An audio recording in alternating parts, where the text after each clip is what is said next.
Rheneas and Skarloey were talking quietly to Chaldee next morning when Duncan stormed up, followed by Sir Handel. "Hello," chuckled Rheneas. "Here we go." "I nearly came off," fumed Duncan. "Those coaches pushed me. The thing controller says they didn't.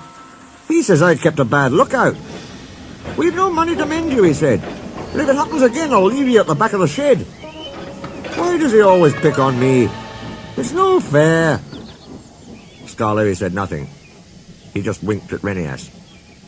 "As you were saying, Chaldee," remarked Rheneas, "you had 2 coaches on your trial trip. Do you ever take more?" "No, our line is so steep that we're only allowed 1. We each have our own." "Mine's called Catherine. I know her well. That's most important." "Why?" asked Sir Handel. "They're only coaches." "Ours," said Chaldee, "are something more. You pull your coaches, and you can see ahead. We push ours up, so we can't see. They watch the line for us. The guard watches too, of course.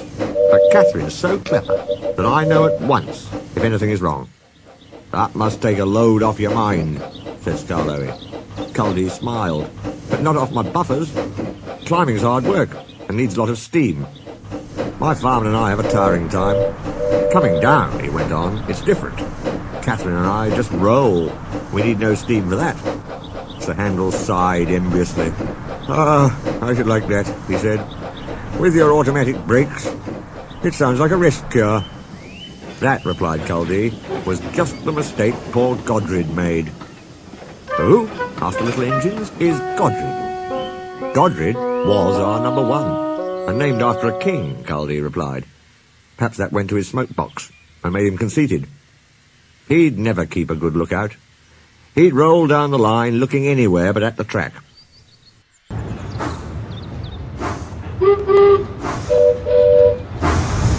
"You'll have an accident, I told him." "Pooh," he said, "I've got automatic brakes, haven't I? And driver's got his air brake. What more do you want?" "More sense from you," I said. "No engine can stop at once if he isn't ready to obey his driver's controls." "The first thing a young engine learns," agreed Skarloey. Godred never learnt sense. His driver and fireman and the manager all spoke to him. They even took him to pieces to see if anything was wrong. But he still went on in the same old way.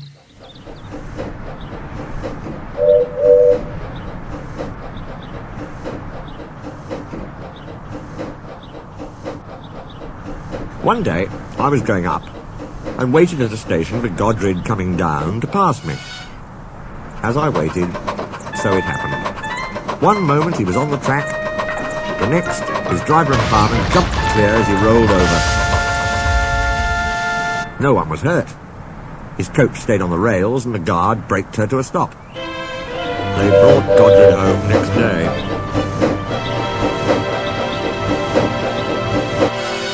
"We've no money to mend you," said our manager, "so you'll go to the back of the shed."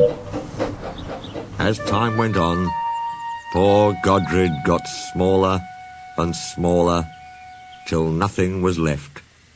What happened?" asked Duncan anxiously. "It's not nice to talk about," said Chaldee. "But what happened? Why isn't it nice?" "Our drivers used Godred's parts to mend us," answered Chaldee mournfully. Sir Handel and Duncan were unusually silent, long after Chaldee had gone home. Neither Skarloey nor Rheneas ever mentioned that Chaldee had made the story up.